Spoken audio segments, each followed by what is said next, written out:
Shri Arun Singh ji, Shri Arun Singh. Basically 5 bill हैं जिसमें 3 तो मणिपुर से संबंध है और बाकी 2 यूनियन गवर्नमेंट से संबंध है। सर, पहले मैं शुरुआत मणिपुर से बात कर रहा हूं क्योंकि मणिपुर के बारे में सबसे अधिक बातें आई है।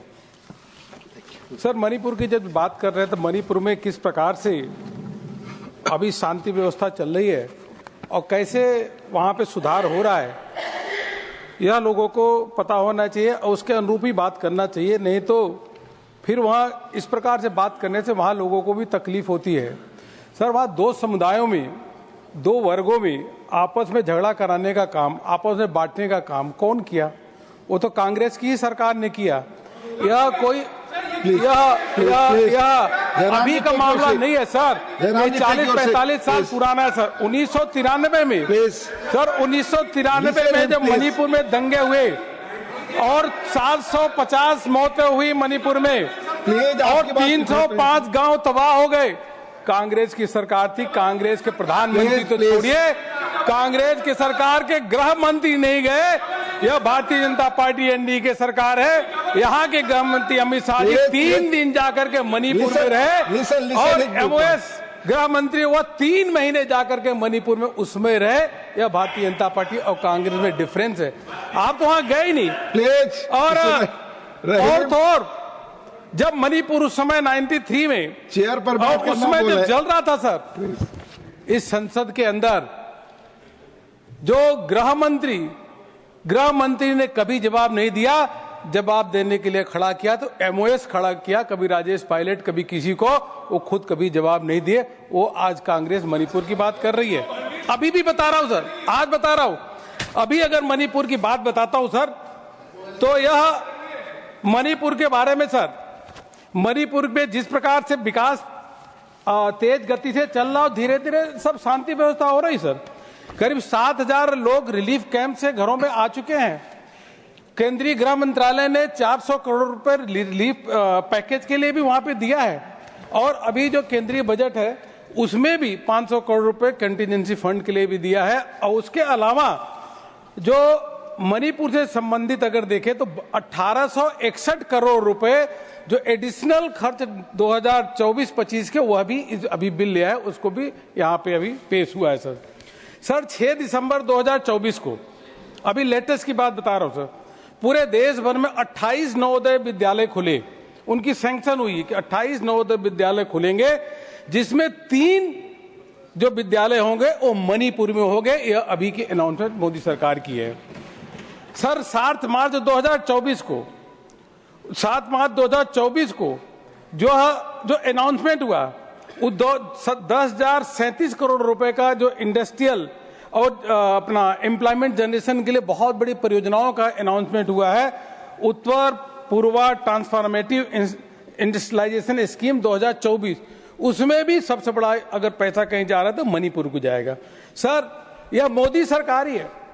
अगर देश में देखें तो देश में अगर पहला स्पोर्ट्स यूनिवर्सिटी कहीं बना तो मोदी सरकार ने मणिपुर में ही बनाया। यह मणिपुर से लगाव है sir. North eastern special infrastructure development scheme, अब सुनते जाइए, जो 2017-18 में अप्रूव हुआ, 2024-25 अभी भी चल रहा है सर। उसके अंदर मैं जल्दी बताना चाहूंगा, 8 रोड और ब्रिजेज अगर 375 करोड़ के कोई प्रोजेक्ट अगर अप्रूव हुए तो मणिपुर के लिए हुए हैं। 235 प्रोजेक्ट अदर देन रोड और इंफ्रास्ट्रक्चर 2411 करोड़ के अप्रूव हुए हैं तो केंद्र सरकार द्वारा वो मणिपुर के लिए हुए हैं सर।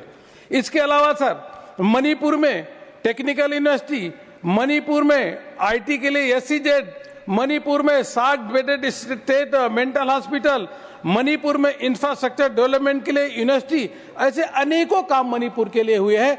और वास्तव में जब से मोदी सरकार है मणिपुर के लिए, पूरे नॉर्थ ईस्टर्न रीजन के लिए दिल खोल करके उसके लिए फंड भी दे रही है और पैसा भी दे रही है सर। मैं इतना ही बताना चाहूंगा कि जो यूपीए की सरकार थी तो मणिपुर को 2004 से 14 10 सालों में टैक्स डिवेल्यूशन के रूप में इन्होंने 7,696 करोड़ 7,696 करोड़ रुपए मणिपुर के लिए 10 सालों में। यह मोदी सरकार है टैक्स डिवैल्यूएशन के रूप में उसी मणिपुर के, जो हमारा मणिपुर है, 46,312 करोड़ रुपए, मतलब 5 गुना अधिक फंड देने का काम किया है। तो मोदी सरकार ने दिए। ग्रांटी नेट आपके समय 31,000 करोड़ रुपए 10 सालों में दिया था, हमारे समय 76,000 करोड़ रुपए वो देने का काम कोई किया है। तो वह प्रधानमंत्री मोदी जी के नेतृत्व में केंद्र सरकार ने काम किया। उसके अलावा सर, आप चूंकि मणिपुर के बारे में बहुत कहते, मणिपुर फंड की बात सुन लो ढंग से। मणिपुर में सर, यह मणिपुर की बात सुनो भाई, ministry of road transport 50 national highway project अगर कहीं सैंक्शन हुए 1026 किलोमीटर की, तो मणिपुर में सर। इसके अलावा 9 मार्च 2024 को माननीय प्रधानमंत्री जी ने अगर फाउंडेशन, अगर स्टोन का ले डाउन किया है, अगर उसका भूमि पूजन किया है, तो वह 3,400 करोड़ रुपए का बहुत सारे प्रोजेक्ट, वो केवल और केवल लेटेस्ट 9 मार्च 2024। सर कुछ अपने आंखें खोल लीजिए, मणिपुर के लोगों से बात कर लीजिए। मणिपुर के लोग जानते हैं कि किस प्रकार से मोदी सरकार उनको मदद कर रही है। और उनके नदी के डबल इंजन की बात कर रहे सर, नो इंटरप्शन। टीएमसी वालों ने भी डबल इंजन की बात कही सर। अरे आप एक राज्यों में सरकार है, वो ऐसी बात करते हैं। ये भारतीय जनता पार्टी है जो प्रधानमंत्री मोदी जी के नेतृत्व में देश में 21 राज्यों में सरकार है। एक राज्य वाले क्या बात करेंगे भाई, टीएमसी वाले बात करते सर। पहली बार एक डबल इंजन की बात कर रहे थे, पहली बार हमारी हरियाणा में सरकार बनाए, पहली बार डबल इंजन की सरकार हमारी असम में बनी, पहली बार हमारी डबल इंजन की सरकार अरुणाचल में बनी, और 27 साल बाद पहली बार डबल इंजन की सरकार अभी हमारी दिल्ली में बनी है। यह मान के चलिए कि अगला जब चुनाव होगा तो पहली बार पश्चिम बंगाल में जो भ्रष्ट सरकार है, निकम्मी सरकार है, जो जंगल राज है, उस सरकार को उखाड़ फेंकेंगे। वहां भी मोदी जी के नेतृत्व में भारतीय जनता पार्टी की सरकार बनेगी। जब बोला है तो सुनो सर, वहां पे जंगल राज है सर, कोई कानून नहीं, कोई कानून व्यवस्था नहीं पश्चिम बंगाल में। और तो, सर हाँ पूछिए, बताइए। Tell me the rule, sir. Sir, enabling rule is 258, but I am quoting rule number 240. You are talking about 258. No, that is enabling. Enabling And referring to 240. The chairman, after having called attention of the council to conduct of a member who persists in irrelevance or in tedious repetition, either of his own argument or the arguments used, he is repeating again and again. ये double ending कितना बार बोला है? Nothing is going on record. आप please आप बोले। TMC ने सोवराल sir, Nothing is going on record. Sir Manipur की जहां तो वहां तो हम सरकार बनाने जा रहे हैं, कोई दिक्कत नहीं सर, बना के ही रहेंगे सर। पश्चिम बंगाल में कोई रोक नहीं सकता सर। जनधन अकाउंट मणिपुर में 11 लाख लोगों को जनधन अकाउंट खुला है। उसके साथ मणिपुर में पीएम मुद्रा योजना के अंतर्गत 2,850 करोड़ रुपए डिस्बर्समेंट हुआ सर। स्टैंड अप योजना के अंतर्गत 57 करोड़ रुपए डिस्बर्स हुआ है। उसी के साथ साथ पीएम विश्वकर्मा योजना के अंदर भी 438 एप्लीकेशन आए, सैंक्शन हुए, जिनमें 56% महिलाएं हैं सर। इनको सुनना चाहिए। मणिपुर के लिए क्या किया? पीएम ज्योति बीमा योजना के अंदर 3.5 लाख लोगों का एनरोलमेंट हुआ है मोदी सरकार के अंतर्गत। अटल पेंशन योजना के अंतर्गत 63,400 लोगों को लाभ मिला है। और तो और पीने का पानी जो कांग्रेस के समय नसीब नहीं होता था, 3,30,000 घरों में मणिपुर में पीने का पानी पहुंचाया गया है। तो मोदी सरकार के जल जीवन मिशन के माध्यम से sir. PM Awas Yojana sir, कह रहे थे कि लोगों के मकान नहीं बने सर। मणिपुर में 37,700 घर बन चुके हैं।